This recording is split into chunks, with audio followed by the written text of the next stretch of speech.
Гэгээ Монгол пэйж хуудасаар танд хүрдэг гигэн аялал жуулчлал подкастын маань энэ дугаар эхлэхэд бэлэн боллоо. За энэ удаагийнхын дугаараар бид нар маш сонирхолтой газар ирсэн байна. Зэрлэг адууг хамгаалдаг. За өсгөж байгаа хустай байгалийн цогцлборт газар хүрэлцэн ирсэн байна. Тэгээд энэ удаагийнхаа дугаараар орчны бүсийн менежер, за мөн хустай жуулчны баазын менежер Бацайг урьж оролцуулсан байна. За баярлалаа. Танд энэ өдрийн мэндийг хүргэе. За бас энэ Зэрлэг адууг за мөн зэрлэг амьтдыг хамгаалах завгүй ажлынхаа хажуугаар мэдээлэл өгөөд подкастэнд орж аваад маш их баярлалаа. За тэгээ манайхыг мөн одоо зорж хүрэлцэн ирсэн танай хамт олонд бас маш их баярлалаа. Өнөөдөр бол маш сайхан дулаахан өдөр ирэн сайхан тайлаа тий. За хоёлаа ярилцлага бас зарим хүмүүс нь мэдэхгүй байгаа. Тэгэхээр яг энэ үйл ажиллагаа тий хустай байгалийн зохицолборт газар гэдэг энэ үйл ажиллагаа төрийн бүсийн үйл ажиллагаа болоод тийм ер нь энэ нутгаатай танилцуулж эхлэе гэж бодсон. За манайх бол ерөөхдөө та бүхэн маань бас сонссон баг. Ер нь бол дахиг хамгийн анх 1992 оны 6 сарын 5-нд 15 дахь одоо явчихснаар үйл ажиллагаа нь ихсэн гэж бүгд ихэнх хүмүүс боддог л доо. Гэхдээ яг манайх бол энэ дахиг сэргийрэн тушуулахын тулд те энэ ажлыг эхлүүлэхэд бол байсан 1970-аад оноос хойш маш олон хүний хүч хөдөлмөр орсон. За тэгээд мэдээж чинь бүх зүйл одоо нэг одоо шууд дардан сайхан байгаагүй тэгээ дундуур мэдээж өчнөө олон одоо саад бэрхшээлүүд одоо гарч л байсан байгаа. За тэгээд хустай бол хамгийн анх 1993 онд байгалийн нөөц газар байжгаад за тэгээд 1998 оноос байгалийн цогцлборт газар буюу яг одооныхоо энэ одоо тусгай хамгаалалтын газар нутгийн ангиллалд багтсан. За тэгээд ер нь бол 2003 оноос хойш төрийн бас байгууллага болсон байдгийг. За ямар нэгэн байдлаар улсын төсвөөс мөнгө авахгүй. За өөртөө санхүүжлээр явна гэсэн үг. 2012 он хүртэл бид нар Голландын засгийн газрын санхүүжилтээр санхүүжээд за тэгээ 12 оноос хойш одоо бид нэг ингээд мөнчөрөөрөө цаашаа ингээд төрийн ажлыг хийгээ явж байгаа тусгай хамгаалалт газар нутаг байна. Тий.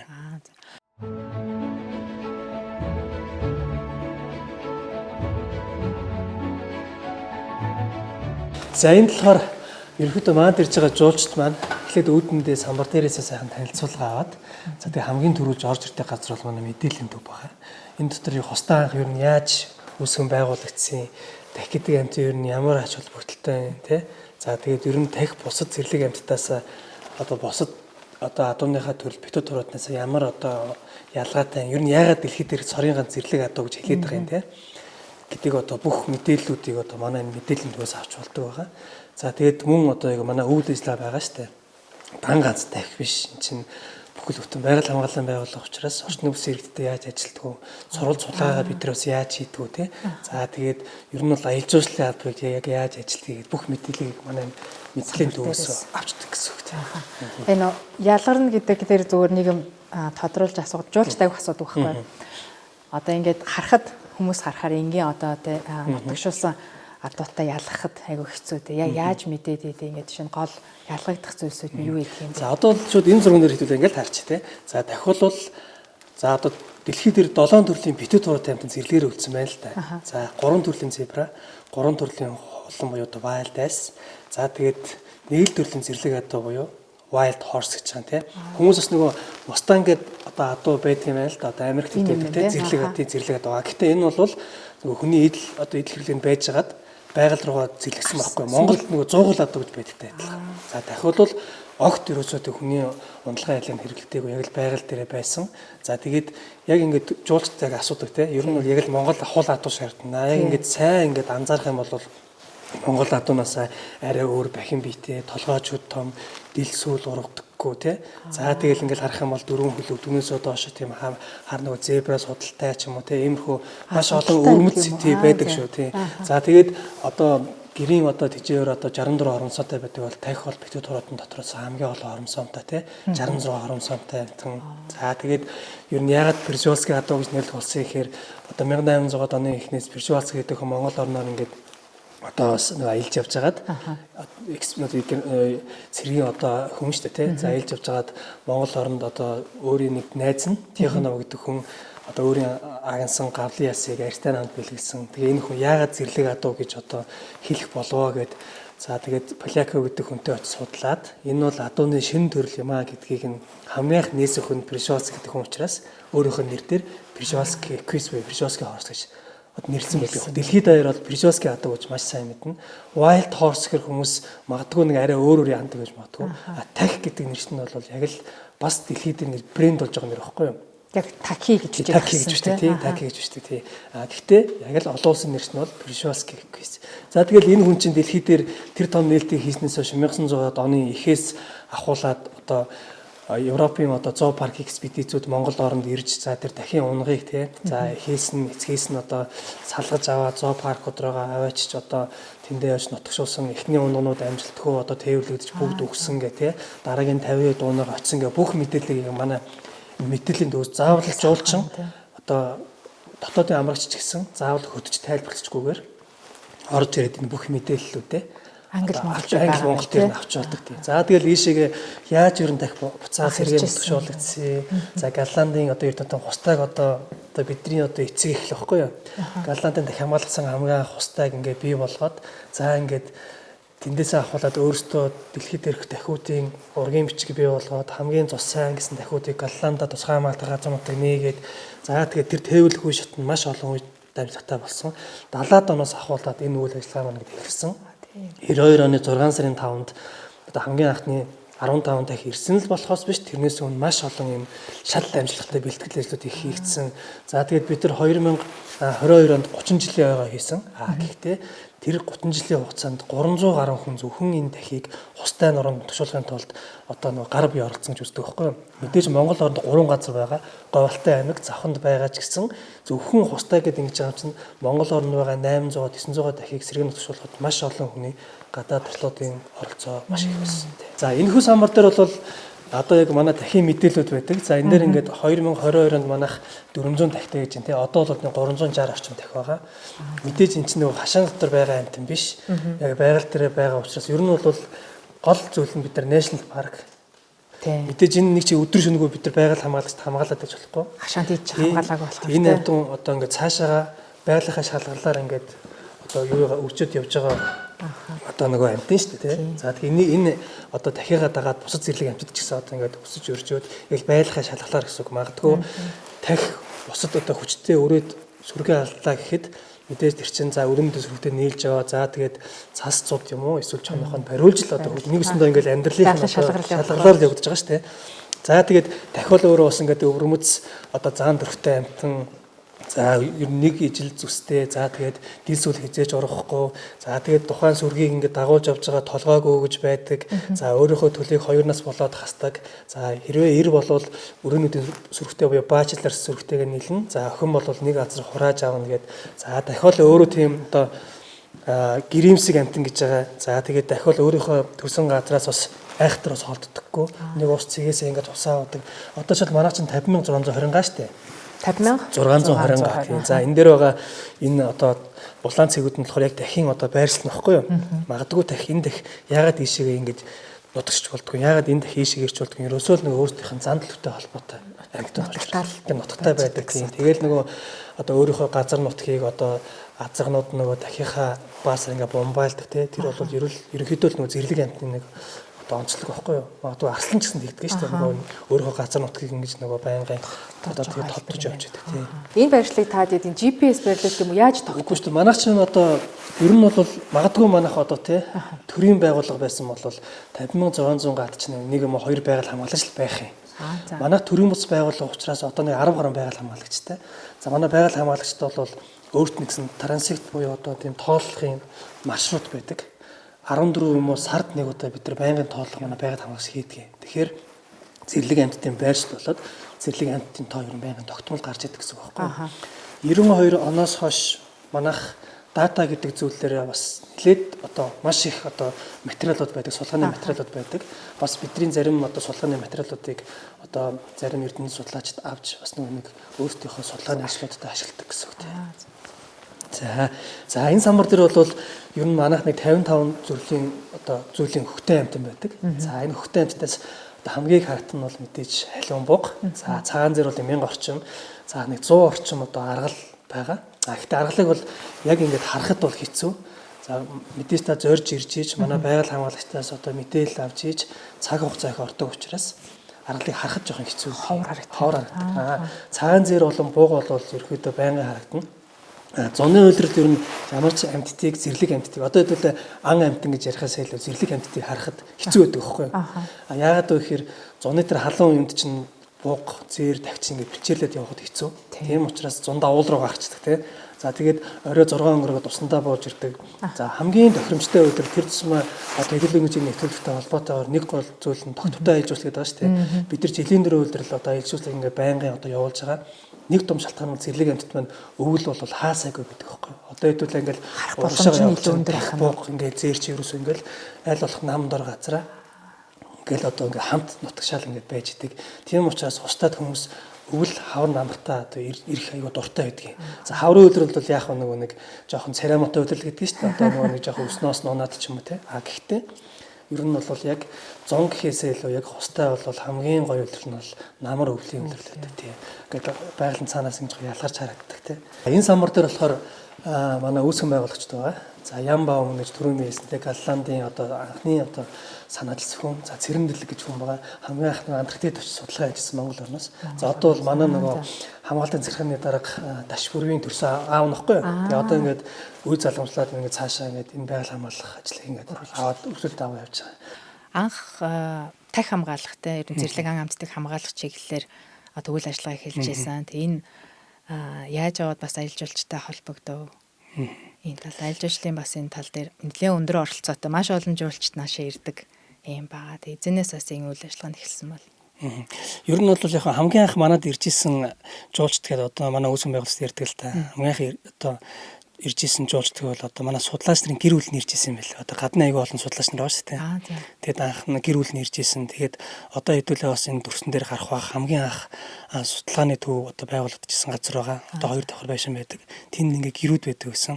Тэнд одоо нөгөө судлаач нар гэрт амьдардаг байсан. За тэгэнгүүтлээ тэндээ одоо нөгөө гэрийнх нь ирдэг байх. Тэгээд гэртээ ингээ байдаг байсан гэдэг. За тэндээ хүлээж авдаг байсан.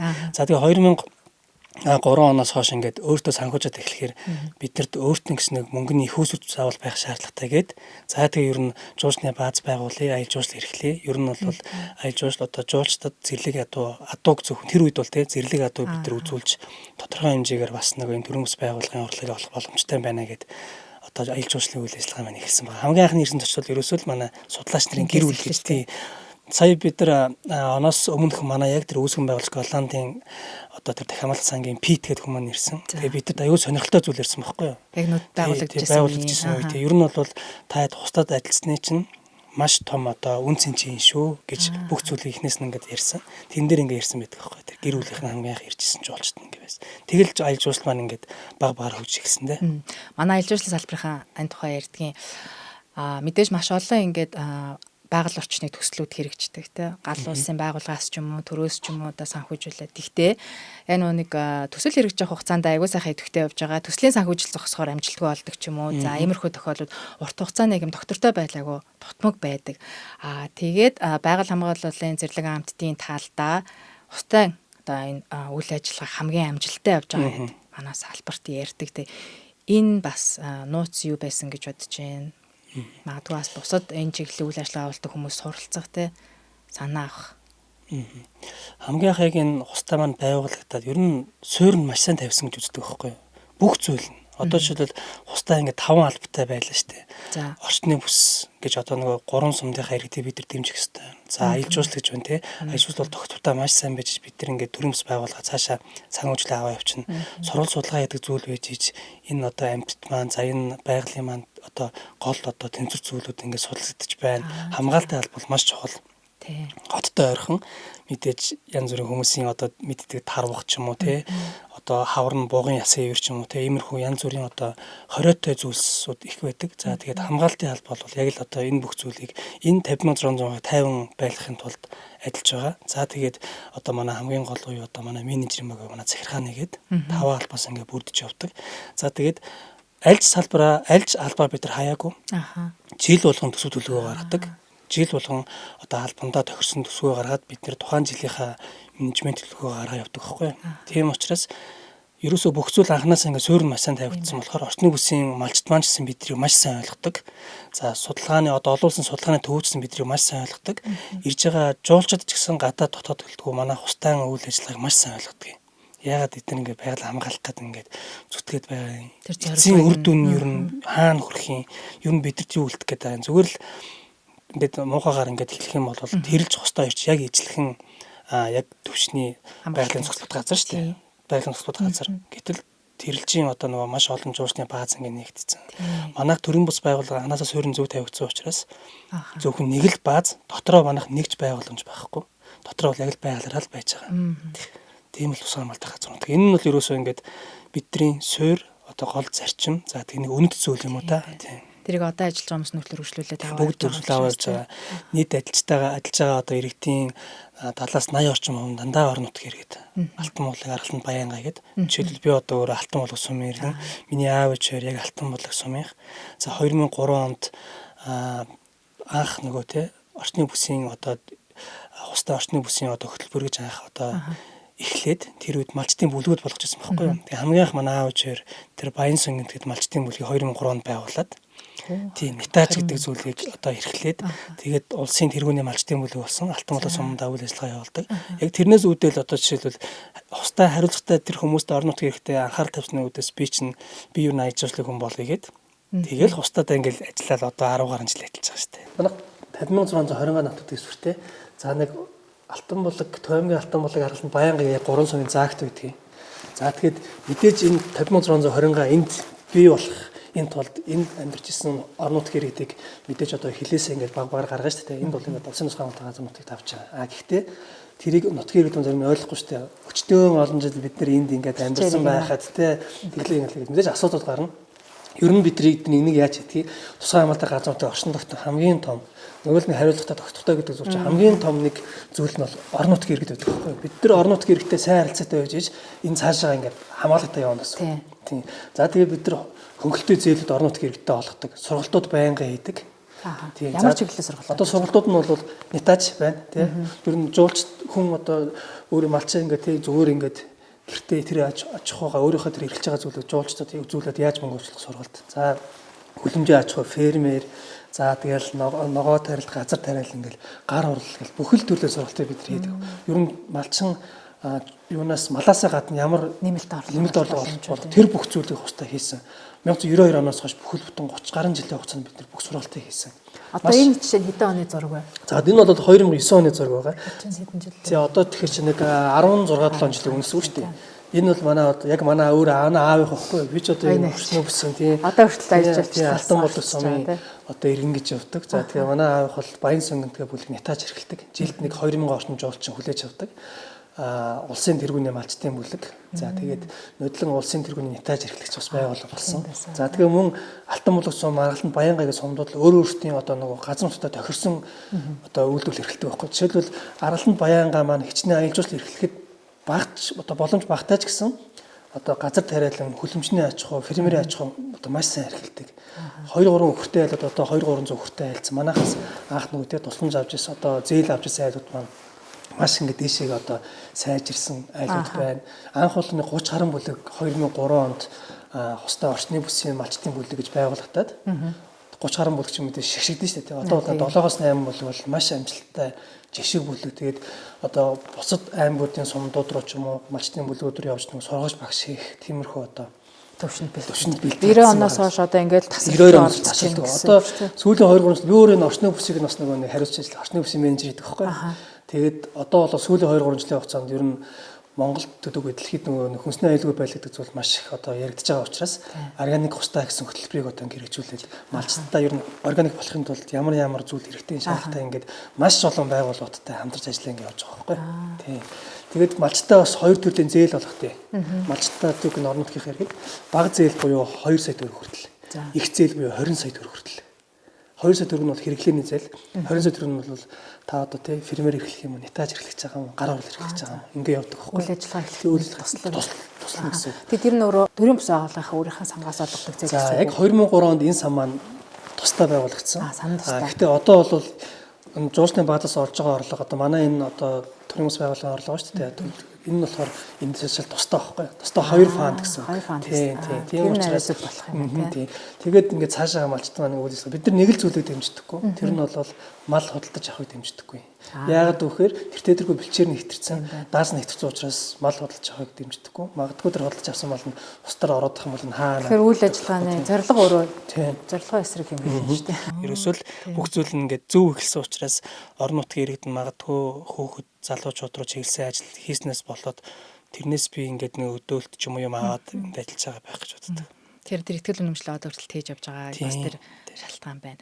Тэгээ сая ажилчтай холбоотой дурдсанаас одоо ингээд яг олон жил дараалал жуулчтай дагуулаад ирэхээр үйлчлэгээний ажилчдыг ажиглаад байхаар байгуулагдсан цагаас нь хойш ингээд байсан хүмүүс одоо хүртэл аягүй доктортой ажилдаг надад харагддаг. Дээрэс нь үйлчлэгээ үзүүлж байгаа хүмүүс нэг юм одоо гэр бүлсэг гэх юм уу тийм орчин бүрдүүлсэн юм шиг ороод ирэхээр аягүй гоё мэдчихлээ л те баг гэртээ ирсэн юм шиг тийм мэдрэмж төрдөг байхгүй надад. Тэгэхээр танах яг хүний нөөц талтай их нууц бодлого байна уу те бас хүмүүсээ их сайн анхаарч бас нийгмийн тэр асуудлыг аягүй сайн хангаж өгч дэмждэм байх гэж би зөв өөрөө бодож явдсан шүү дээ. Тэрэн дээрээс ажилладаг бол. Тий, манайх бол жилийн 4 өдөр л ажилтдаг аял жуулчлалын байгууллага нэг том даваа тал байхгүй юу? Манайх чинь байгаль хамгаалах дээр нь аял жуулчлал ингээд яаж байгаа. Тэнгүүт чинь одоо гэр бүлийн ар гэрийн асуудлыг зохицуулахад одоо нэгэсэндээ илүү төхөм. Одоо жишээлбэл нөхөр нь манад судлаач ч юм уу байгаль хамгаалагч менежер хийж яхад эхнэр нь одоо аял жуулчлалын одоо жуучны бааз дээр ажиллах өөр ямар ажил хийх боломжтой байд те. Тэгээ манайх чинь эндээ сайхан 16 айлын ажилчдын орон сууцтай яг л хотод байгаа юм шиг байдаг шүү дээ. Ажилчтан тэр байрандаа. Тэр байрандаа байдаг. Тэгэл хуучин болынхоо манайх чинь ингээд гэрүүд байдаг гэсэн. Тэгэл ингээд өвөл ингээд ажилдаа хээрээр явбал ирэх чинь гэр хүүтэн ч юм уу те жоохон тухгүй те. Одоо бол манай ажилчдын одоо орон байрны асуудал шийдэгдсэн учраас ингээд доктортой ажиллах тийм маш чухал. Ковид үеэр хустаа чинь нэг өсөндөө бүр ингээд зүрхэн зогссон гэсэн үг. Ямар ч орлохгүй жилд 10 гаруй мянган жуулч ирдэг байсан бол нэг жил 30 жуулч ирсэн. Тэр 30 хүн нэгэсэндээ манай амьдэрдэг хөрх юм нэг яамдуудын л одоо элчин сайдууд л ахгүй юу? Монгол амьдарч байгаа тийм. Тэгээд манай одоо баазын ажилч за тэгэл ямар нэг орлохгүй болсон учраас бид нар чинь цалинд явахд хэцүү. Улсаас ямар нэгэн одоо санхүү тавьж өгөх боломжгүй гэлдэж байгаа учраас ажилчдынхаа ихтгэл үнэмшил дээр тодорхой хэмжээгээр бид нэр цалингийн багасгаад нэгж ажилтан бид нар халаагүйгээр ковидын 2-3 жилийг бид нар одоо давж гарсан. Бид нар нэгж ажилтаа халаагүй. Баазын ажилчдыг чинь ажиллах багтаа ч гэсэн бусад албанууд нь ажил багтаа ч гэсэн бид нар ажилтаа яг л тэр хэвээр нь авч үлдсэн. Тийм учраас энэ бол магадгүй бас нэг том гэр бүл бид нар ингээ бие нэг ойлгоо сурцсны нэг жишээ гэж үздэг. Тийм ээ, тэр нэг харагддаг. Тэгээс яг гадны жуулчид гэж ярьсан дээр нэг зүйл нэмж асуугаад одоо гаднаас ирж байгаа Монголд ирж байгаа жуулчдын ингээ статистик харахад 46% нь нэлээд өндөр хувь нь зэрлэг ан амтан за байгаль харах гэж ирдэг гэж гарсан байна л та. Гэхдээ яг одоо манаас Монголын аялал жуулчлалын хөтөлбөр маршрутаар харахаар зэрлэг ан амтдаг шууд ингээ очиод харах боломжтой газар тун цөөхөн тий. За мэдээж нөгөө ирвэс мануулч гэдэг юм. Тэд нар бол тусгай сонирхлын шал өөр төрлийн аялал болоо явчихна. Тэгэхээр яг энгийн хөтөлбөрт одоо хамгийн найдвартайгаар зэрлэг амтан харуулах боломжтой газар нь хустай гэж би бодох байх. Ер нь тийм байгаа тий.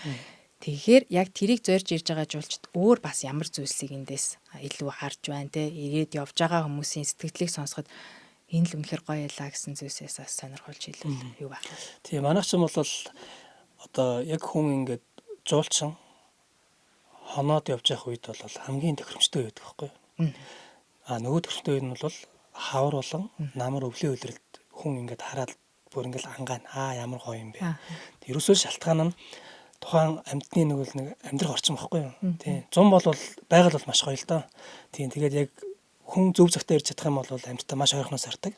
Өглөө жишээлбэл 7-оос өмнө ч юм уу таг уснаас одоо гарч явах үе орой 6-аас хойш гэхэд яг таг уснаа бууж ирээ тэнд тагчийнх нэг зан характерыг гаргадаг байхгүй юу? Одоо сүргээ булаацалдах ч юм уу те янз бүрийн тиймэрхүү зүйл гаргадаг шүү дээ.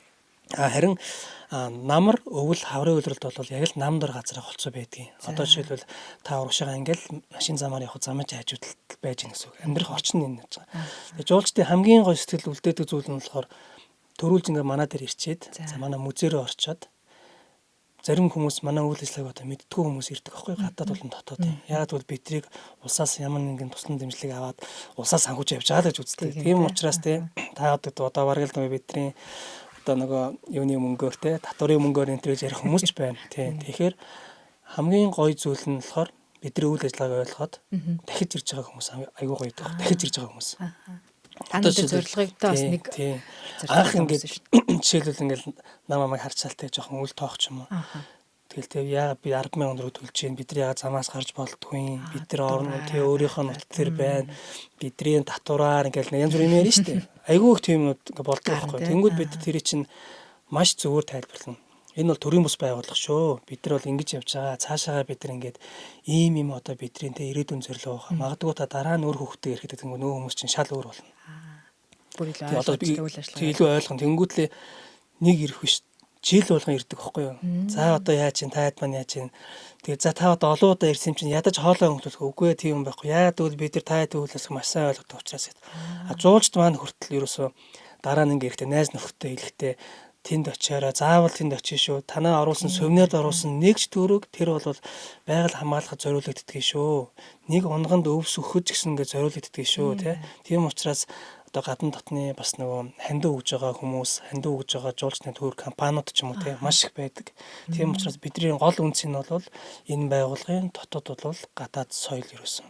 Тэгэхээр яг одоо зүгээр нэг хотоос ингээл гарч аваад амралтанд очиод амархаас илүүтэй бас нэрээ сая таны ярьж байгаа дэр бодсон чи энд ирээд гэрүүлээрээ амраад бас дахиад үзээд төлж байгаа төлбөр буцаагаад байгаль хамгаалалт зориулагдж байгаа гэдэг нь өөрөө гоё санагдлаа. Тийм ер нь бол тэр талаас нь бодож байгаагүй юм байна. Тийм хүмүүс бол нөө тэр талаас нь огт боддгоо юм байна. Ерөөсөө л хустаа энд чинь нэг жуусны бааз байгаа учраас алаад энэ цөлмөөд гэж боддог юм шиг байгаа.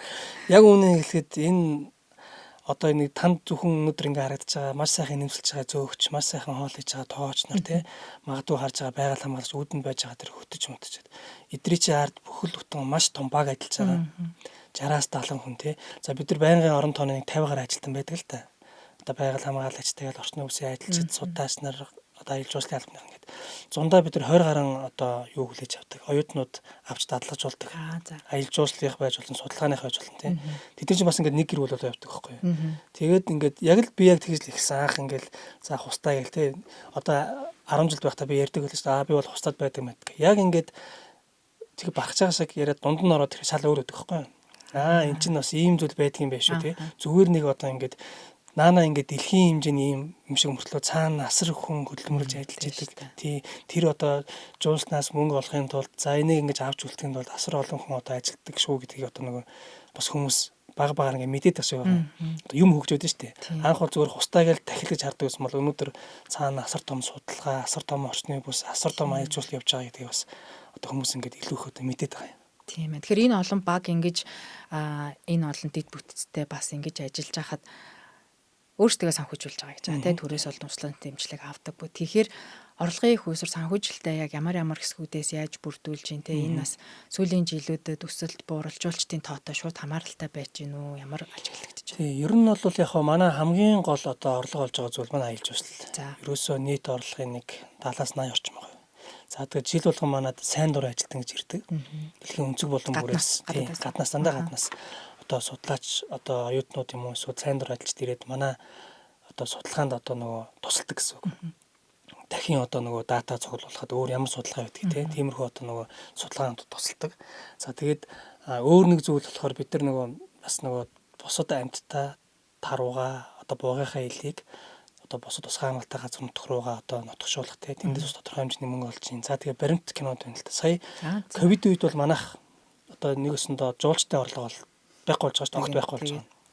Тэгээ ерөөсөн хамгийн гол одоо бидний орлого олсон зүйл бол чоноос олсон. Чоноос. За. Та чоноос гэхээр одоо ер нь юу гэж ойлгож байна? Чон ан хийлгээд төлбөр авсан юм. Ер нь хүмүүс чон гэж ярихад тэгдэг байхгүй. Тэгсэн чинь бид нар бол чоноос орлого олж бид нар амь зогоосон. Нэг өстө ковидын 2 3 жил. Дэлхийн одоо маш олон одоо алдартай телевизүүд шүү дээ. NHK, Японы NHK, за тэгээд National Geography, Netflix энтрээ тиймэрхүү одоо газруудаас танаа чоны амьдралын талаар кино бий. Тэгээ одоо өвлийн чон юу нь яаж амьдрдаг юм бэ? Хавар ер нь чон болон бус зэрлэг амьтантайгаа яаж тэгж гоё одоо тогтсож амьдарч байна тий? 100 ер нь чон яадаг юм. Дахь ер нь чоноос яаж үргэлжлэн хамгаалдаг юм. Бусад зэрлэг амьт яаж хамгаалдаг юм. Ерөөсөө л энийг хийх гэж хүмүүс мөнгө төлж манад ирж одоо кино хийж байгаа байхгүй юу. Тийм учраас би түрүү хэлдэг чон нь бол хустад бол байгаль орчин талдаач, орлого талдаач айгүй одоо нөгөө эерэг амтан тийм. Гэхдээ хитрхи бас мэдээж ихсэж болохгүй шүү дээ. Ер нь бол юм ингээд тооноосоо хитрэх юм бол мэдээж одоо нөгөө хэцүү байдаг тийм. Гэхдээ хустаан чон бол ямар ч л байсан хустай гэдэг энэ одоо том гэрэлт бол маш сайн үр дагавар авчирч байгаа амтан. Энийг бол нөгөө нэг одоо орчны үсгийн малчт руугаа ингээд нөгөө чон мөн дайрж байгаа шүү дээ. Энийг бол нөгөө зөвдөж байгаа зүйл огт биш. Гэхдээ чон бол байжийнх нь малчтдаач, хустайдаач ер нь байгаль орчиндооч маш хэрэгтэй зүйл. Байгалийн тэнцвэрт байдлыг зэрлэг амьтдыг зэрлэгээр нь одоо байлгахад одоо хамгийн их нөлөөлж байгаа юм бол чон. Чон байхгүйсэн бол юунаас зэр буг хайх юм бэ те. Юунаас тэр үр төлөө хамгаалах юм бэ? Чоноос л хамгаална шүү дээ. Яг бол манад ан гэдэг зүйл бараг байдаггүй хэвчэн байгаа байдаг. Гэхдээ хоттой ойрох учраас таад мэдж байгаа. Манайх нэг 20 мянган орчим тарах те. Хүмүүс тарах гэж ярихаар шал өөр төсөөлдөг байхгүй юу. Гэтэл тарах гэдэг амтан ер нь тэр байгальтай ямар их одоо тэр юу ийдгийг те. Одоо бас нэг тодорхой хэмжээгээр тэр тарах байж байгаа те. Зуны үйлрэлд одоо чонны одоо бас гол хоол хүнсэнд тарах зурамчин болж ийн гэл те. За тэгээд өөр одоо тарганы маш олон одоо гайхалтай зүйлүүд байдаг байхгүй юу. Тэгээ бид нар чинь ингээ байгаль дээрээ ингээ харуулах гэдэг байхад л хүмүүс чинь хажуу талаас орж ирэл хаяанаас орж ирэл тоншчих ч юм уу тиймэрхүү асуудал маш их байдаг тийм маш их үзэгдэг тийм. Тэгээ тэрнээс ч ахуулаад нөгөө янз бүрийн одоо халдвар төвчин гарах ч магадaltaй шүү дээ. Шаргацсан тарах. Тэгээд бид нар бол сүүлийн 13 жил одоо маш том зүйлийг одоо ингээ хийж байгаа. Монгол орондоо. Тэр юу гэхээр бугын одоо илий буюу бугын төлөгийг илий гэдэг шүү дээ. За тэгээд таруугыг бусад тусгай хамгаалалтын газрын төлөв нутгшуулж байгаа. За жилдээ 500 орчим тарууг за нэг 50-100 орчим бугын илийг бусад газар руу авч нутгшуулдаг гэсэн үг. Бусад газар энэ хавьдаа юу эсвэл бүр өөр амир байсан Сүхбаатар, Дорнод, за Дунд говь, за одоо ингээд шигээ Дорн говь те. За тэгээд Орхон аймаг, за Төв аймгийн бусад сумдууд тэгээд энэ газрууд руу бид нар нутгшуулт булган гэдэг аймагуудаа. Энэс хамгаалтайгаа байгалийн хамгаалалтаа орон нутгийн юм уу усан цаантай хамгаалалтаа газар руу авч нутгшуулна. Тэнд нь очингууд тэр бид нар одоо эндээс тэрвэлж аваачаад өгөнгүүд тэр хүмүүс үлдснийг хамгаалах байхгүй юу. Одоо шил таад мэдээж Сүхбаатар, Дорн, Дунд говь ч ястай битүү тархтай гэсэн. Одоо таргууны одоо ерөөсөө хоосон дошил үлдсэн болохоос биш ингэж ихээр бол баахгүй. Агнад байгаа шүү. Тийм ер нь бол эндээс чинь зөксгүй ангаас л болж байгаа гэсэн үг л дээ. Хоттой ойрхон учраас хулгайн ханчд өнөөдөр ч гэсэн явж л байна. Бид нар ингээл 11 сараар цас ихсээд гисэнгүүд чинь өдөр болгон бид нэр нөгөө нэг одоо эргүүл тойруулаар явна. 100 байнгын таргууны ханч яаж хөөж гэж байгаль хамгаалагчд явна. Энэ болгонд чинь тэр одоо бензин шатхууны мөнгө тэгэл янз бүрийн тэр тээврийн хэрэгслийн одоо эвдэрлэгийн хэрэглэл асуудал зөндөө байдаг байна. Гэхдээ хүмүүс энийг огтоолж харддаггүй. Тийм зөвхөн одоо бидрийг л одоо болоод найлж хараад байна. Тийм. Яг үйл ажиллагаар нарийн орохгүй болохоор тэгэхээр орлогынхаа 80%-ийг аялал жуулчлалаас бүрдүүлдэг гэж үзэхээр мэдээж айгүй чухал энэ дата тэ аялал жуулчлалд болж байгаа тренд чих хандлагын бүгдтэй таад нэлээд ойр ажиллаж байгаа. Хустаа дээр сүүлийн үед ажиглагдахад ялангуяа одоо сүүлийн үед өвлийн аялал жуулчлалын хөгжүүл аялал жуулчлалын улирал уртсж гин гэдэг энэ их халуун сэдв болж явж байгаатай ойлдуулахад танаа дээр яаж ажиглагдаж байна? Жишээ нь энэ жил өнгөрсөн жилдээ. Яг манайх ер нь бол нөгөө дотоодын аялал жуулчлал гэдэг зүйл бол ер нь өвлөлтөө л ер нь ирдэг гэсэн баг. Ер нь бол яг манай баазын хувьд бол 10 сар хүртэл за 11 сар хүртэл ажиллаад ер нь 4-5 сар хүртэл зогсон байлтай л гэдгийг. Нэгэсэндээ зуныхаа тэр олсон орлогоо өвлдөө бас ингэж зарцуулж чаддаг байхгүй юу. Нэгэсэндээ ашигтай биш зардалтай ажилтдаг гэсэн үг. За ковидын үеэс бид нар яг жуулчин байхгүй учраас дотоодын амрагч руугаа шигс юм хийж эхэллээ. За Монгол ахаа өдөрлөг гэх те. Одоо орчны бүсийнхаа нөгөө л орчны бүсийнхаа эргэлтэйгээ хамтраад энэ бол ерөөсөө миний бүх ярьж байгаа зүйл маань ерөөсөө нэг хариуцлагатай тосгортой гэдэг зүйл маань яваад л байгаа юм. Орон нутгийнхаа ирээдээ ингээ хамтраад те. За хэдүүлээ ингээ те Монгол ахаа өдөрлөг гэж хийя. За эндээ ингээд сүү цагаа этэйгээ гаргая. Өөртөөхөө гараа урлаар хийдэг эсхим эсгээр хийдэг зүйлээ одоо дотоодын амрагчд харуулъя гэдэг. Тэгээд 7 хоног болгоны бүтэнсээ өдөр ингээ хийдэг болоод тэгээд сүүлийн яг 1-2 жил нөгөө жуулчин босч гисэнгүүд бидний ачаал ихсэж байгаа байхгүй юу. Тэгэхээр нөгөөдхөө ингээд 1-7 хоног алгас ч юм уу хийхээр дотоодын амрагч танах нөгөөдхөө хийж байгаа энийгээ хийж байгаа байнга асуудаг. За хоёрдугаар тэгвэл намарч нь хустаа хамгийн гоё үйлрэл бас. Яг тэгэхээр буугангийн амир гоё урамдж идэг. За энэ урамдахыг сонсох харах сайн гэдэг нь шүү дээ. За энтэй ингээд бид нэр уялдуулаад бугын урамдаа ажиглах хаял гэж хийдэг. Сүүлийн 2-3 жилийн намар ингээ хийж байгаа. Энд бол зөвхөн дотоодын амрагчд ингэж хамрагддаг. Заавал тэрэнд хамрагдахгүйгээр таад маань бугын урамдахыг одоо ирж сонсоорой тий. Энэ бол ингээд бас нэг хэмэр мэмэр гэж ярьдаг шүү дээ. Энэ зүйлдээ маш сайн учраас Дотоодын амрагч маань одоо амрагч нар маань бугуй рамдааныг сонсгож их хэрнэ. Дан ганц анх устай хүмүүс дахих гэж хардаг байсан бол одоо бусад зэрлэг амтнаар нь хардаг болсон. Тийм учраас ер нь бол дотоодын аялал жуулчлал сүүлийн жилүүдэд маш хурдцтай хөгжиж байгаа. Энэ хөгжиж байгаа бас нэг зүйл нь бол аялагч маань өөртөө аюу тийм хайрлагтай болсон байна. Гэж харж байгаа. Аялагчд тийм ёс зүй сурж байгаа тийм. Мэдээж сайнны дотор саар зүйл бол байгаа шүү дээ тийм. За мас гарах одоо манад хустай чинь 50,000 гайд чинь бусад ус хамгаалах газар төлж жижиг юм байхгүй юу? Одоо тэр говийн дархан АБ чинь 400 хэдэн мянга манайхын чинь мараа ингээд 7-8 нугалцсан газар байгаа шүү дээ. Тэгээ манайх за та тэнд олтголж болно шүү. За тэр зогсоолд ингээ хоол хийж болно шүү гэвэл манайх шиг жижиг гин тэгээ аялжуулсан коридор нь бүр жижиг шүү дээ. Яг амтан дээр байгаа газар бүр жижиг учраас одоо бид нар аль болох боломжтой хандахгүй болохгүй. За энэ дээр бас нэг хариулгатай гэдэг зүйл чинь яриатай эхэлнэ. Очоод тэнд чинь манайх ингэ зогсоолоод байрлуулсан байгаа. Тэндээс өдрөвчтэй өдөр болгон тэнд халуун нарнд байгаль хамгаалагч телескоптой байлгадаг те. Тэнгүүд хүмүүс чинь бас тэрийг ойлгохгүй шүү дээ. 10,000 төгрөг төлөхийн тулд нөгөө л нэг ярьдаг яриантай бид нар бол газар нутг дээр байгаа. 10,000 төгрөг авч таад итгэлээ. Та бидрийг хооллуулсангүй цайлуулсангүй. Дахин ингээд одоо усандаа бууж ирдэг байхгүй юу? Тэр үед нь яг бид байгаль хамгаалагч нар манай ингээд хөтөч нар маань хэлж байгаа шүү дээ. За одоо энээс цаашаа явж болохгүй шүү гингүүд нэг хүнийг алхахад дараагийн хүн хоёр алхацдаг байхгүй. Тэгсээр байгаа наан очтой. Тэр одоо тэр хит ойртож байгаа зүйл нь зэрлэг амтны зан одоо характерт маш их одоо өөрчлөлт бас оруулж байгаа харагддаг судалгаагаар. Одоо жишээлбэл тахи намайг оюутан байхад нэг 5 цаг маг гэдэг юм уу тий. Усандаа бууж орж ирдэг гэсэн бол одоо 7-8 болж байгаа байхгүй. Бас энэ нэг шалтгаан нь хүн ингээд хитрхи байгаад байгаа. Одоо эсвэл нөгөө хитрхи одоо ингээд их хүн байгаад нь эсвэл нөгөө зогсоол дээр байхгүй яг тэр усанд ордог хэсгээс нь ч юм уу хэсэг дээр нь машинтайгаа байх ч юм уу тийм үзүүд ажиглагдаад байгаа учраас дахин усанд орох нь бас ингээд багаар хойлчиж бас магадгүй. Нөгөө нэг зүйл нь бол хэдүүлэн байнгын л ярьдаг нөгөө дэлхийн дулаалтай холбоотой. Тийм асуудал бас ингээд хөндөгтөөд иргэдэд явчихдаг л Одоо энэ дээр танаа дээр өнгөрсөн 2025 оны статистик тоонуудаа та ажир нь гаргасан уу? Жуулчтай билетээр нь тоолж гинэ. Ямар одоо арга зүгээр яаж тоолдох вэ? Тий, яг хуу бусад тусгай хамгаалалтын газар нутгуудаа бодох юм бол яг манад ирж байгаа жуулчд бол ерөнхийдөө нэг газараа такс аваад эндээ бүх мэдээлэл аваад явчихдаг байхгүй. Гэхдээ мэдээж урдаас орж ирж байгаа бас юмуд байгаа л да. Тэр зам дагаад одоо нөгөө такс авахгүй ч юм аа. Гэхдээ манайх бол хамтаа тоо гаргадаг. За энэ жилийн байдлаар бол нэг 17,000 орчим одоо гадны жуулчин бол яг сая 2025 оны 12 сарын 31-ний байдлаар бол ирсэн байна. За тэгээ 8,000 орчим одоо дотоодын амрагч нар тэгээд бас гайд жолоочоо бид нар оруулаад байдаг. За нэг 30 мянган хүн одоо ирсэн байна да 2025 онд. 2024 онд бол одоо тодорхой хэмжээгээр өссөн. Бид нар өсгөж иж нөгөө нэг төсвөлгөө гаргадаг байхгүй. Тэгэхгүй яг 2024 онтой адилхан нөгөө төсвөлгөө гаргаж болохгүй. Тэгэхээр 1,000-2,000-аар илүү бичиж дараа жилийнх төсвөлгөө гаргадаг тийм. Одоо энд бит хоёрын суугаа ярилцж байгаа энэ жуулчтай хамгийн хүсдэг өрөө дотроо 0 түвштэй 5 тухай боддог те. Энэ одоо ер нь хэд байна? Цаашаага та хэдийн бас дараагийн хөгжүүлэх төсөл дээр те илүү олныг барих төлөвлөгөө байгаа юу? Энэ бол яг манай тур операторуудын үед маш хүлээлттэй байгаа. Ачаал үед бол бас олдохгүй штэ энэ гэр. Тийм.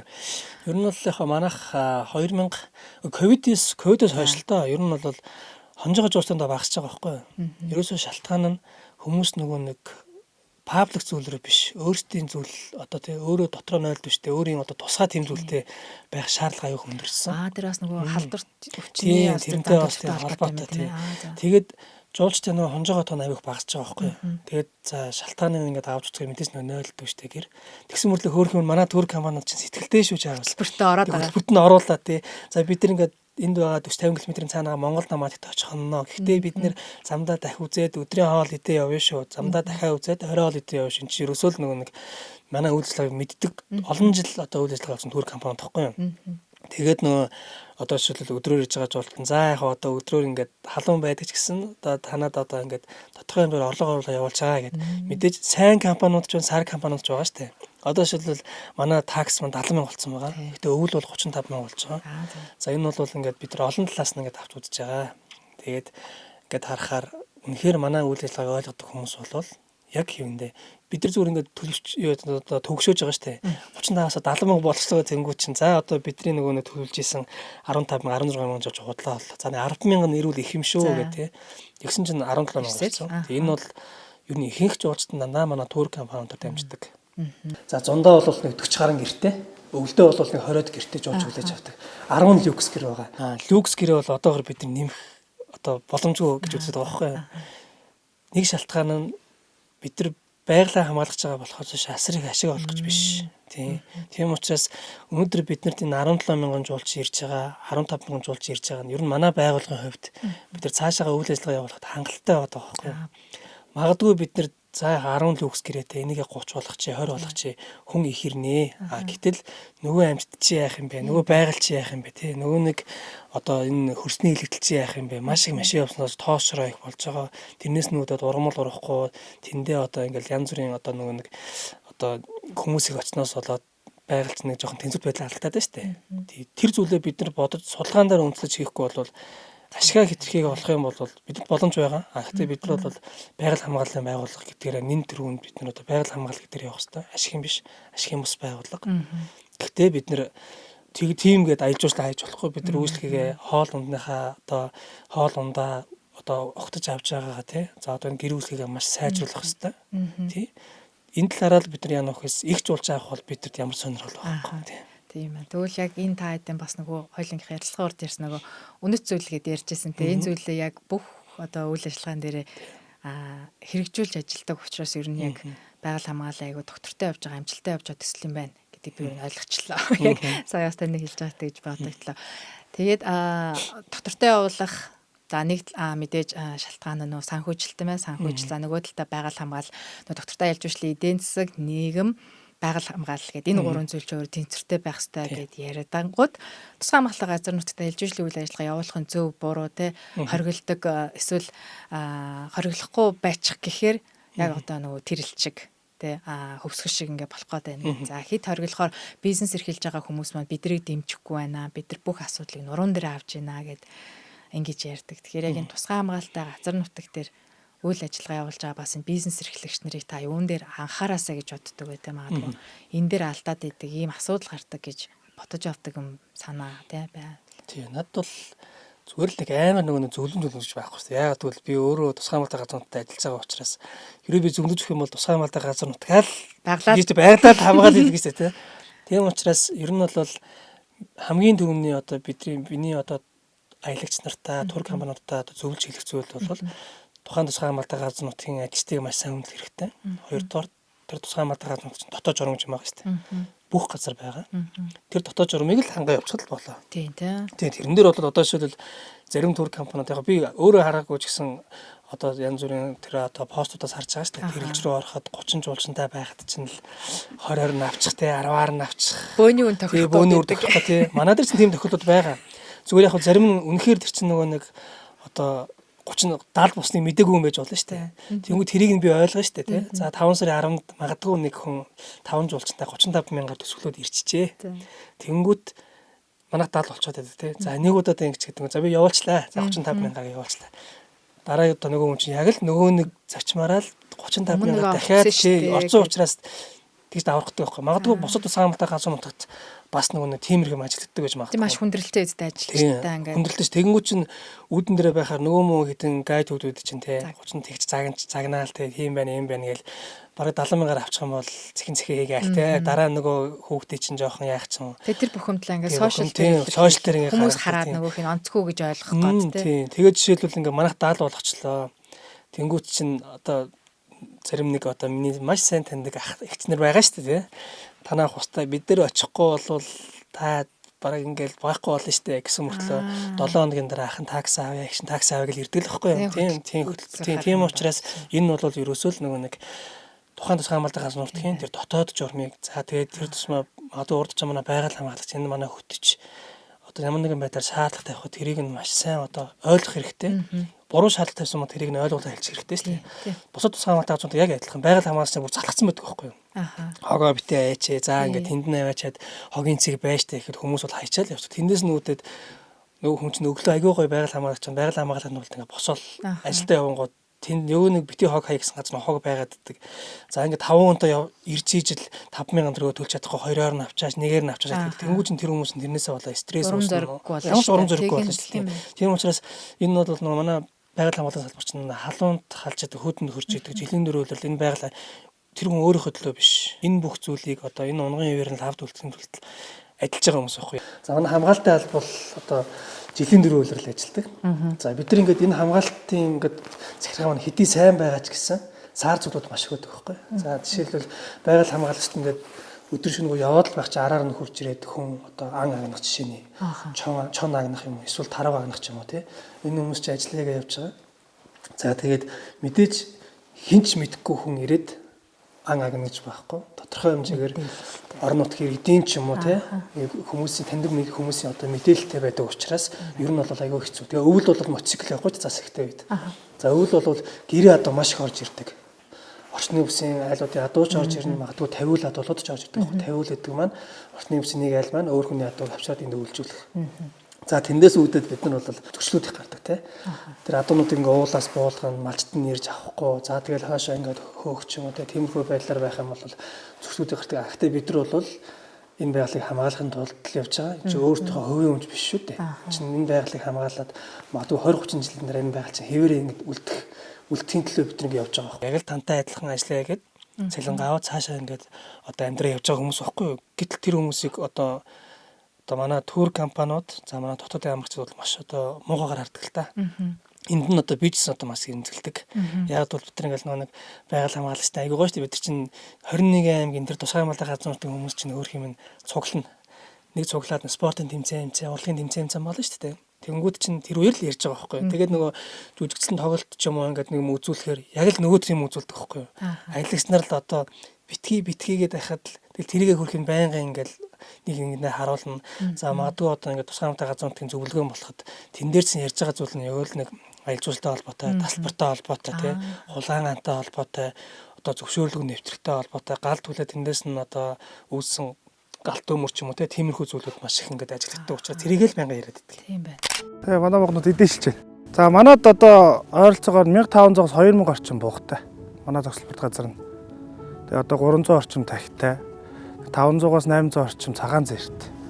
Ерөнхийдөө зэрлэг амьттай голцоо дахиндаа өвс тавьж гэн биотехникийн арга хэмжээ авдаг. Тодорхой хэмжээгээр тавина. Тэгээд энэ жил өвлөлтийн хувьд бол одоогоор ер нь жоохон зудрах тал руу гарчаад цас жоох их унаад. Бусдаар бол тарга твэргүүд бол гайг байгаа. Амьтдын тарга твэргүүд бол.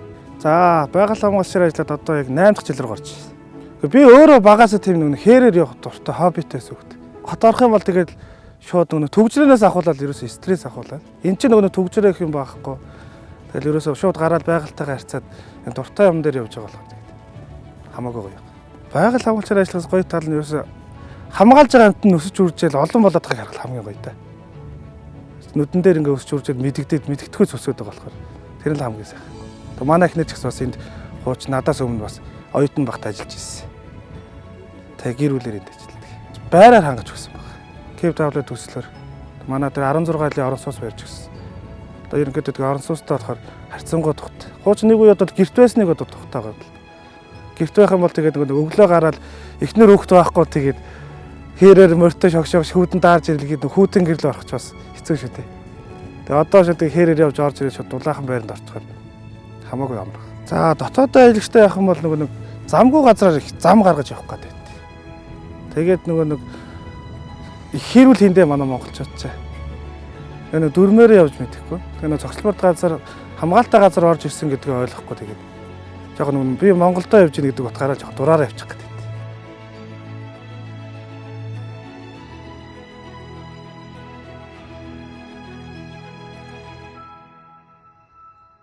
Миний бас нэг сонсч ирсэн, харж ирсэн пост байсан.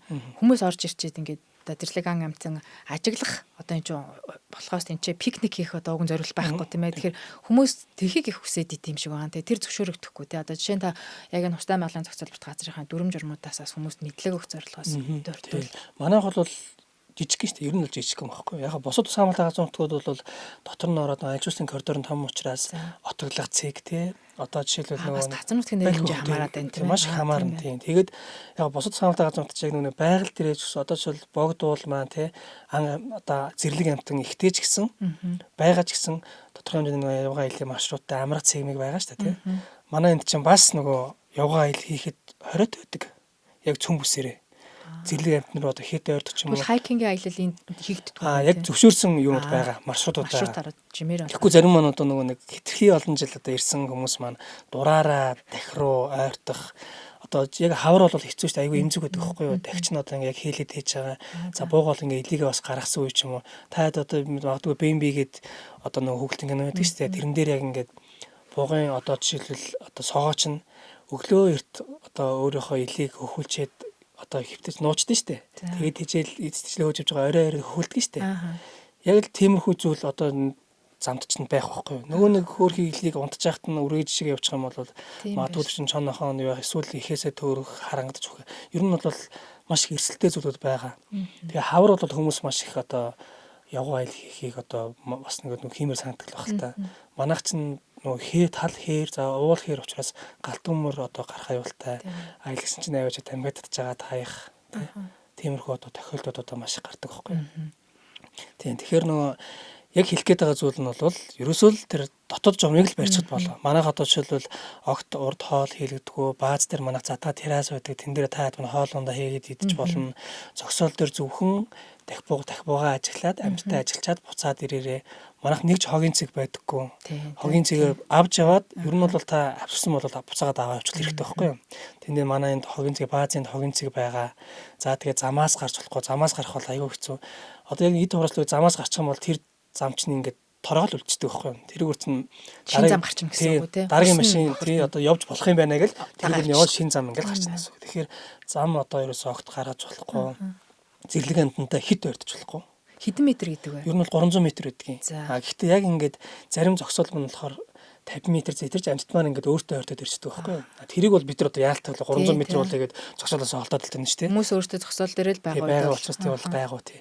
Хамгийн гол зүйл бол тэгэл нөгөө нэг одоо энэ тусгай хамгаалалтаа зурдаг дотор ямар нэгэн байдлаар ан ав огт хийж болохгүй. Тий. Манайх чинь ажилуулсан коридор маань л ингээл 10 хэдэн км яваад байгаа болохоос бусад одоо уулын амнууд байгаа шүү дээ. Тэнд бол зөвхөн судлаа л хийх зорилттой байгаа шүү дээ. Тэнгүү тэнд чинь ингээд нууцаар орж ирэх ан ав хийх тэгэл өснөө тохиолдод гарна. Дотоод журмыг л маш сайн ойлгох хэрэгтэй. Зэрлэг адуу ер нь нөгөө зарим сахилгагүй жуулчдтай адуу руу ойртох гэж хичээх ч юм уу тиймэрхүү байдлаар зэрлэг адуу хүнлөө халтсан тохиол байдаг уу? Мэдээж одоо зэрлэг амьтад маань бол стресстэй юуж байж тээ. Одоо жишээлбэл өртлөө ингээл гаргаалаа дахиад одоо өнөө дөнгөж эмэлэл байж л магадгүй шөнүүд шиг ингээд нөгөө чоннохоо ингээд дайрна штэ чон дайрна тээ. Тэнгүүд магадгүй тэр үед нь азрах стресстэй байлаа. Сүргээ дөнгөж одоо ингээл хурааж байгаа залуу азрах ч юм уу тээ. Тиймэрхүү одоо эрсдлийн үед бол мэдээж байна. Хэд ойртох юм бол зэрлэг амьтан учраас ер нь бол байнгын л анхаар сэрэмжтэй байх хэрэгтэй. Одоо шил манай зарим хүмүүс нь зам даваа байгаа бууг байгаад ч ногоонд ч тааж өв сайж байгаа. Энд чинь бол буруу байхгүй огт болохгүй. Зэрлэг амтан чинь тижээвэр амтан ч гэсэн хэцүү шүү дээ. Монгол адуу бол номхон ч гэсэн хэцүү байдаг шүү дээ. Яг тэрнтэй адилхан бууг яах юм бэ хээр өж байгаа мөрөх аюултай учраас ер нь бол зэрлэг амтан бол одоо зэрлэгээрээ байжгаад тэрийг сайхан хараад тэндээсээ таашаал явах хамгийн зөв. Хэд ойртох ямар илгэж байгаа шүү дээ. Хэд ойртоод зураг авсан нь илүү их эрсдэлтэй байх юм болов тий. За баярлалаа. Маш их сонирхолтой бүр асуугаад л зөндөө олон асуулт бас байна. Тэгээ ерөнхийдөө бас ярьслан маань бас өндөрлөлт тийшээ болж байна. Тэгээд сүүлд намар байнуудаа олон улсын хуралд оролцож байгаа тэр мэдээллийг нь бас харж ирсэн. Тэ бас энэ байгаль хамгааллын чиглэлээр хамтын ажиллагааны олон улсын бас энэ төрийн бас байгууллагуудтай хамтарч ажилладаг хүрээнд олон улсаас бас манай байгаль хамгаалагч нартай тусгай хамгаалалтаа газар нутгийн үйл ажиллагаан дээр та бас суралцаасаа гэж саналууд байвал сонирхолтой авах. Тийм мэдээж одоо сүүлийн үед ингээд олон улсын одоо Монгол орнд олон хөтөлбөрүүд аягүй хэрэгжиж байна л та. Аль 2003 онд хэрэгжсэн төслүүдийг одоо зарим газрууд хэрэгжүүлж байна л та. За. Тийм тэр бол ерөөсөө нэг орчны бүсийн иргэдийн амжиргааг дээшлүүлэх юм бол тусгай хамгаалалтын газруудаа угаасаа ингээд цаашаа ингээд явж болно гэдэг. Урт хугацаанд тогтвортой боломжтой гэдэг. Тэгээд мэдээж энэ чинь Монгол орнд хэрэгжүүлж болох өчнөө юмуд байна л та тий. Хэрэгжүүлэхэд аягүй хэцүү. Хашаалах асуудал гэл тий. Ер нь бол хустай ингээд одоо бусад тусгай хамгаалалтын газар нутгуудад ингээд дэлхийд хэрэгжүүлж байгаа зүйлс аль эрт хэрэгжижсэн байгаа. Гэхдээ Монгол орнд арай хэрэгжиж байгаа зүйл нь одоо энэ орчны үеийн иргэдийг одоо дэмжиж байгаа. За ингээд зэрлэг амтанд хитрхи ойртох зэрлэг амтныг бас судалгааг арай өөр талаас хийж байгаа. Тиймэрхүү зүйлүүд судалгааны арга тийм. Яг Би бол яг энэ устай аялал жуулчлал талаас нь илүү их одоо нөгөө нэг бас нэг судлах ч юм уу те илүү их өөр талаас нь харах сонирхолтой. Яг ингээд манай энэ нарийн судалгааны асуудал бол манай судалгааны албаныхан маань илүү сайн одоо нөгөө ойлгомжтойгоор хэлдэг. Төрийн бас байгууллага усаас ямар нэгэн тусан дэмжлэг нөгөө огт авдаггүй болохоор өөрсдийн одоо амьтдын ном гэж хийдэг, шовооны ном, ургамлын ном гэж байнга хийдэг тий. Тэгээд жилд ер нь манайх нэг удаа эрдмийн зөвлөл маань хуралддаг. Эрдмийн зөвлөл гэж Монгол орны бүх одоо амьтдын маш нэр хүндтэй эрдэмтэд маань ирээд Монгол орн одоо 4 дахь газараа дахин сэргээ утгашуулж байгаа. Дорнод аймагт. Одоо бол одоо энэ дээр Дорнод аймаг. Дорнод арай утгашуулаагүй байгаа. Тийм утгашуулна тийм одоо судалгаанаас нь явагдаж байгаа. Гойлтой аймагт, Завхан аймагт. Гойлтой заханд бол байгаа тийм. За тэгээд энэ одоо дахийг одоо сэргээ утгашуулж байгаа энэ газрууд маань эрдмийн зөвлөлийн хурлаа гэж хийдэг. За тэн дээр болохоор өөрсдийнхөө нэг тайлангуудаа тавина, амьтдынхаа өстөр хөндлийнхаа одоо судалгаануудаа, цагуурын судалгаануудаа тавина. Эрдэмтэд маань дараа жил та судалгаагаа ингэж хийвэл одоо болно шүү гэсэн зөвлөгөө төгдөг байхгүй маш том хуралдуулдаг. Тийм. За тэгээд сүүлийн жилүүдэд ер нь тусгай сонирхлын аяж бол маш их хөгжиж болсон. За хостоо бол 223 төрлийн одоо шуу гэдгийг. Эндээс нэг ховор шууж байна. Одоо их харагдаг шууж байна. Гэхдээ их харагдаж байлаа, бага харагдаж байлаа тухайн жуулчин тухайн их харагдаж байсан шууг ирж энд ажиллах боломжтой байхгүй. Тэгэхээр шуу ажиллах аялал бол сүүлийн жилүүдэд маш их хөгжиж байгаа юм. Одоо нэг тусаа сонирхлын аялал байгаа. Манай бас нэг хөргөөн бяцхан одоо орлого олдог зүйл маань болохоор та унаг үржилж авч болно гэж байгаа юм. Үржилж авч болно. Дэлхийд дээр нэг 2000 гаруй дахь байна. За. Бүгд нэртэй. 2000. Тий, 2000 гаруй дахь байгаа дэлхийд дээр. Тэгээд Монгол оронд нэг 800 900 орчим байгаа байхгүй юу? За тэгээд яах вэ гэхээр та $500 унагд нэр гэж болтгий. За. Тийм. Тэгэхээр одоо ургийн бичиг гэж байдаг. CC-г нэртэй шээ. Ургийн бичиг гэдэг одоо байгаа чегийн брагот хадгалдаг байхгүй юу? Манайх жил одоо дахиудынхаа нэрийг тийшээ чегийн браг руу байнга явуулдаг гэсэн. За магадгүй өөрийн чинь нэр юм лээ. Халуун. Тэгээ халуун гэдэг нэр өглөө те. За халуун та тийм унганд халуун гэдэг нэр өглөө. Энэ бол ийм ихтэй ийм автай гүний унах шүү гэд энэ сертификат чинь танд үлдээд албаны ёсоор чегийн браг руу таны нэр чи явдаг байхгүй юу? Магадгүй халуун гэдэг унах чи явна гэсэн үг тийм. Ингээд унагны чинь мэдээллийг бид нар жилд нэг удаа байнга явуулна гэсэн үг. Магадгүй охин унаг байх юм бол за энэ охин унаг 4-5-ууд те байц болоод одоо иймгүй боллоо, ийм азханд хураагдсан, ийм төл гарсан, ийм төлөнд нь одоо энэ улсын иргэн нэр өгсөн байна. Энэ мэдээллийг бид нар байнга явуулдаг юм. Нэг унганд $500 хийн ч өгч болно. Аж ахуй нэгч одоо өгч байна, хов хүнд сайхан өгч байгаа. Энэ бол нэгсэндээ энэ нэр чинь буцаад тэр дахийг цаашаа ингээд одоо хамгаалах үйлчлэл ингээд цацруулаад явж байгаа гэсэн. За энд бол ингээ манай өөрсдийн хийдэг одоо сүнэрүүд байна. За магадгүй та $1000 дээш хандив өгөх юм бол манай одоо найзуудын одоо хүндэт самбарт бичигдэх нэ. Тий одоо энд л өчнөө олон та хэдийн таньдаг хүмүүс ч байгаа. Ямар хүмүүс вэ? Тий улсын одоо энд болохоор яг манай ирсэн хүндэт зочид. Хамгийн сүүлд сая 2025 оны 4 сарын сүүлээр Өмнөд Солонгосын парламентын одоо дарга нэгсэндээ их хурлын дарга нэрсэн. Дах гэдэг амтан бол нэг ийм л одоо хэлбэр төрстэй ойхноос харах юм бол Монгол адыг бодвол мэдээж арай бахимдуу. За тэгэл дилсүүл бол огт урахгүй, толгой томтой. За тэгээ одоо нэг бидрэ гэж ярьдаг те. Мэдээж энэ бидрэ гэж дахин бол байдаг. Жуулч зинэх харчаа асуу дээ. Энэ яг жинхэнэ хэмжээ нүү гэдэг хажууд нь ингээ өөрийнхөө аюуг тэгэхээр ч нөгөө ер нь бол зүгээр ингээд хажууд нь Монгол адуу байхгүй ч юм уу дахийг ингээд одоо хэдүүлээ харах юм бол зүгээр л Монгол хул адуу шиг харагддаг байхгүй. Яг ингээд Монгол адуу дээр одоо хам зогсох боломж байхгүй. Гэхдээ ер нь ингээд харьцуулах юм бол шал хоёр ондоо. Бас нэг сонирхолтой асуулт асууж ирсэн. Монгол адуу зэрлэг тахих хоёр маань хоорондоо одоо нэг юунд сөрөгт орсон ч юм уу тийм тохиолдол гэж байна. Яг нь ер нь ингэдэггүй нэг сөрөгт гэхээсээ илүү ер нь бол нөгөө түрүүн байсан шүү дээ. Дахин одоо азар өөрийнхөө төлөг нэг 2 нас болонгод ингээл нэг хаслаа. Тэр үедээ маш хөвдөлт мэдэрдэг. Магадгүй нөгөө нэг тэр өвдөлтийн мэдрээд одоо хилээс гарах ч юм уу тохиолдол байгаа гэрээ адуудад нийлэх ч юм уу. Тэрнээс биш бусад тохиолдол огт нийлэхгүй. Ямар нэгэн байдлаар гэрээ адуу орж ирээд тахтай нийлэх юм бол манай байгаль хамгаалагчд маань тэрийг хамгийн нэн төрөнд салах хэрэгтэй. Тийм салах бол мэдээж нөгөө бас нэг зүйл байгаа шүү дээ. Яг хустаач нэг юм коридор байхгүй юу? Ягаад вэ гэхээр бороо юмудаас ирж байгаа отрын хөдөл заавал манайхаа дайрж өнгөрдөг. Дайрж өнгөрдөг учраас одоо янз бүрийн малны одоо халдвар төвтөн ч юм уу тийм эрсдлүүд маш их бас байдаг. Тэрийг бас сайн тооцоолоод байнгын хамгаалж авахгүй бол ойртох юм бол маш хэцүү. Ер нь бол хэцүү. Ер нь бол хэцүү. Аль талтаа л хэцүү. Тэгээ зан характерын хувьд бол бас одоо зэрлэг адуу Монгол адууруудын арх ч юм уу тохиолдол. Байлгүй яах вэ? Хэрвээ өөрийнх нь сөрөг рүү ямар нэгэн байдлаар ойртох юм бол азрагуултай ажиллаа.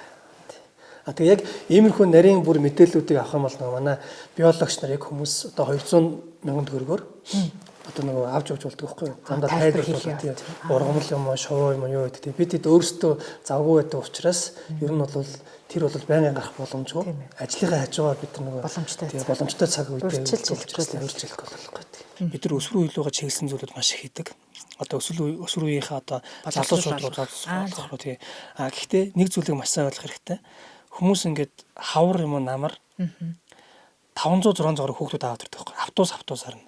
Тэр бол дотоодынх нь дотоодын одоо нэг сурагчид. Тэр бол манад огт тохирдоггүй.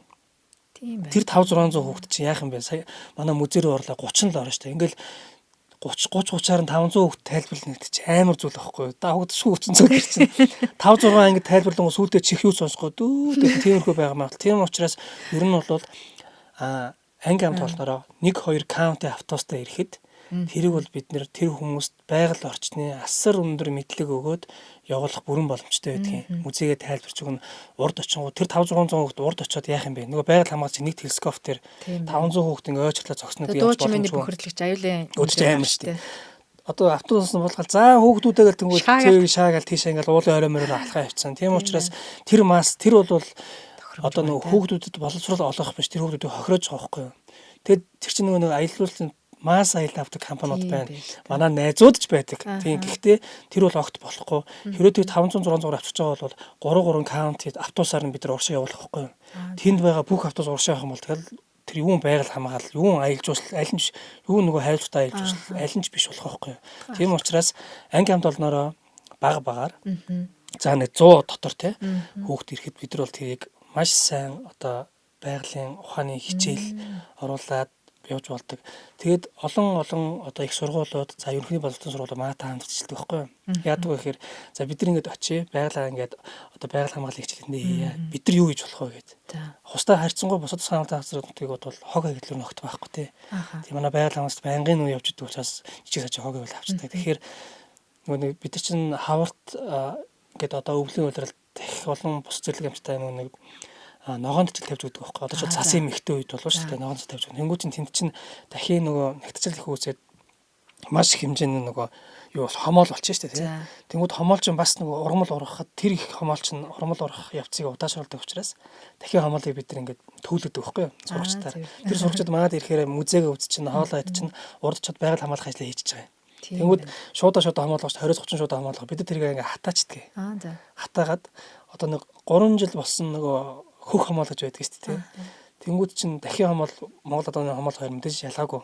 Адилхан л та. Гэхдээ нөгөө нэг Монгол адуугаа дээдэлдэг хүмүүс чинь тий дахин хомоол гэртээ аваад яваг болно гэхээр бид нар нэг жил сонинд нөгөө ороод зарж үзсэн л дээ. За хүмүүс 1000 гэхгүй 5000 гэхгүй авдаг юм байл.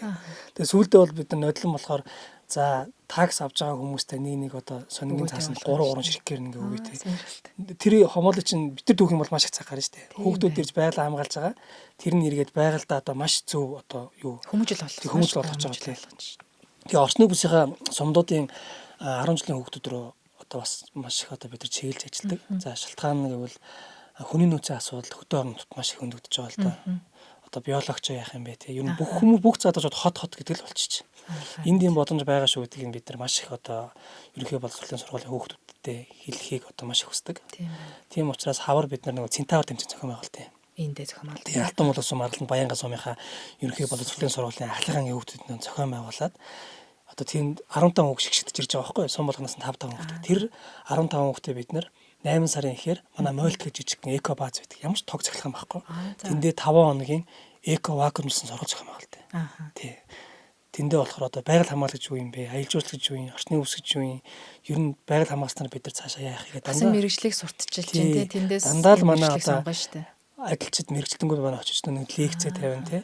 Тэр дундаас ч хүмүүс сэтэл авч байгаа байхгүй. Энэ ингээ 3 4 жил дарааж ирсэн хүүхдүүд тэр хүүхдүүд магадгүй дараагийн одоо маш том одоо байгаль хамгааллын мэрэгчлэн биологч одоо тий юу байх юм магадгүй хустайн дараагийн захиралд тэнд бэлтгэж магадгүй байхгүй. Тийм учраас байгаль хамгааллын үнцнийг хамгийн түрүүнд бид нар орчны үсгийн хүүхдүүд рүү тэр хүүхдүүд манай очиод эцэг ихтэй те эцэг ихтэй одоо ангийн хамт олонд одоо ер нь ан агнж болдгүй юм биш үү? Энэ амт нь чи ийм учиртай юм байна штэ.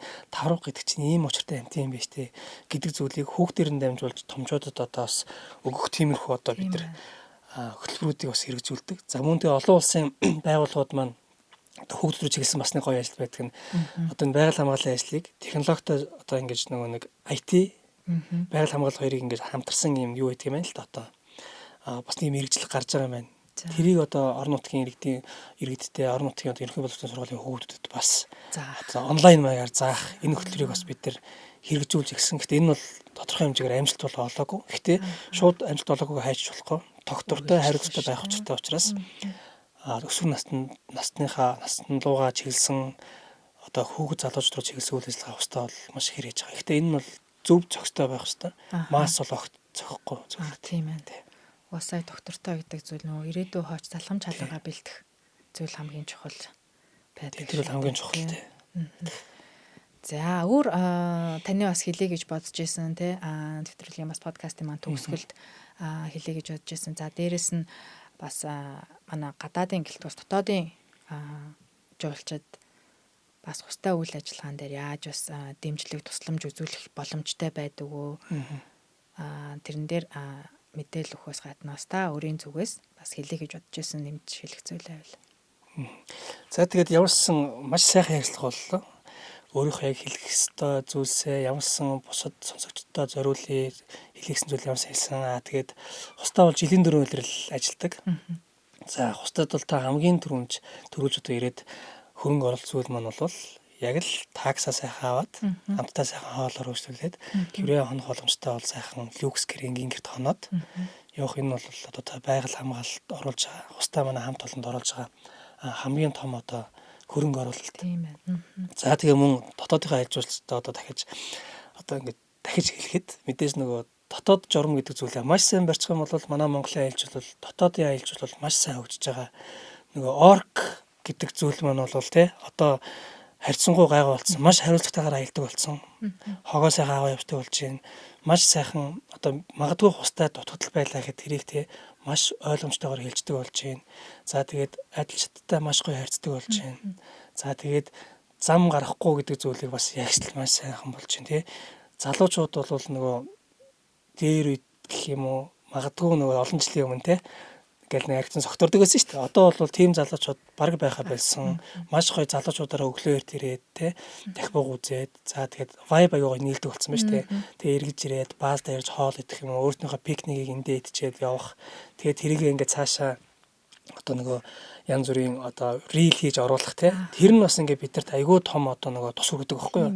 Тэгээд тэрүүгээрээ залуучууд мэдээж хүн чинь те одоо пэ уусан ч юм уу тийм юм оруулахгүй шүү дээ. Тийм учраас ийм гоё байгаль байдаг юм шүү. Хоттой ойрхон байдаг юм байна. Энд чинь дотоод журам ийм байдаг юм байна. Тиймэрхүү зүйлийг залуучууд үн төлбөрөөр бас биднэрт маш их одоо бидний бас суралцж өгч бод маш их баярлалаа. Тийм учраас дотоодын ажилчуулга маш гоё ингээд хөгжиж байгаа. За тур компаниудаа бол би маш их баярлж явдаг. Учир нь бол устаа ингэж энд хурж байгаагийн ажилчуулгын хамгийн том одоо хөрөнгө оруулалт бол манай тур компаниуд. Тэгээд тур компаниуд маань цагтаа маш сайхан хоолоо иддэг. За ингээд нөгөө ярих зүйлүүд байгаа шүү дээ. За ингээд жуулчт нь бол маш сайхан ингээд байрлаад явдаг. Манай үйл ажиллагааг дэмждэг. Цаашлаад гэр бүлийнхэндээ ингээд маш сайн одоо сурталчилдаг. Тэгээл олон удаа ирж байгаа хүмүүс ч маш олон байдаг. Тэгээд тур компаниудаа бас маш их баярлалаа гэж хэлье. Магадгүй одоо энэ чинь ингээд удаан жил бид нар хамтарч ажилланаа. Тийм учраас одоо хэдүүлээ гэрээ контактаа одоо яаж байгуулдаг вэ те яг тэрнийхээ дагуу ажиллахад бол бидэд ямар ч хүндрэл байхгүй. Тэгээд Монголын аялал жуулчлал за тэгээд дээр нь энэ доктортой аялал жуулчлал за хариуцлагатай аялал жуулчлал байгаа шүү дээ. За хариуцлагатай аялал жуулчлал гэдэг зүйл маань бол дан ганц одоо аялал жуулчлалын компаниас биш. Дан ганц жуулчлалын баазаас биш те. Бүх зүйлээс аялагч нараас орон нутгийн иргэдээс за тэгээд одоо жуулчлалын төр компаниудаас биднээс байгаль хамгааллын байгууллага төрийн байгууллагуудаас бүгднгээс нь маш их хамаардаг шүү. За тэгээд манайхыг одоо хариуцлагатай байсан гэдэг үгдээс нь дэлхийд хэрчгээрээ манайхыг хардаг. За тэгээд 2015 оны 7 сарын 12-нд манай дээр Японы эзэн хаан өөрийн биеэр ирж айлчлаад 2 унганд нэр өгсөн тий хайр найз гэд нэр өгсөн байгаа. За тэгээд дараачийн одоо нөгөө Аз жуулч тэр тусмаа Япон жуулчд маань ирэх үе талгыг маш сайхан ингээд нээж өгсөн байгаа. Ер нь бол дэлхийн алдартай хүмүүс ирнэ гэдэг чинь манайхыг тоож ирнэ гэдэг чинь бид нар аль хэдийн дэлхийд одоо ингээд танигдсан байгууллага бас байгаль хамгааллын байгууллага шүү тий. Болсон байна гэж. Монгол улсаа маш гоё өнцгөр сурталчилж чадчихжээ шүү дээ. Тий, тэгж бол бид нар ингээд харж байгаа. Тэгээд цаашдаа энэ байгалыг бол бид нар ингээд хамгаалалт явах нь одоо үр хүүхдүүдтэй өвлүүлж байгаа маш том одоо унган байгаль зэрлэг амьт шүү. Одоо бол нөгөө би ан амьтан гэхээс илүү зэрлэг амьт гэж ярих нь бол маш зөв. Тий, ан ав гэдэг зүйл чинь арай өөр зүйл рүү орчод байгаа шүү дээ. Тийм учраас зэрлэг амьтан энэ онгон сайхан байгалыг бид нар бол өөр хойчтол өвдүүлэхийн төлөө ингэж ажиллаж харгуу хөдөлмөрлөөд хөдөө орон нутгад ингэ ажиллаа явж байгаа хүмүүс шүү гэдгийг ингээд нийт сонсогчдод хэлээ. Бүгдэнд нь маш их баярлалаа. За баярлалаа. Тэгээд зэрлэг амьтдыг бас хамгаалаад зэрэгцүүлээд аялал жуулчлалыг маш гоё тогтвортойгоор хариуцлагатайгаар бас авч явж байгаа танай хамт олонд маш их баярлалаа. Тэгээд Гигэн Монгол пэйж хуудасаар танд хүрдэг. Гигэн аялал жуулчлал подкастын маань энэ удаагийн дугаар өндөрлөж байна. Дараа шин зочинтойгоо тун удахгүй уулзцгаая.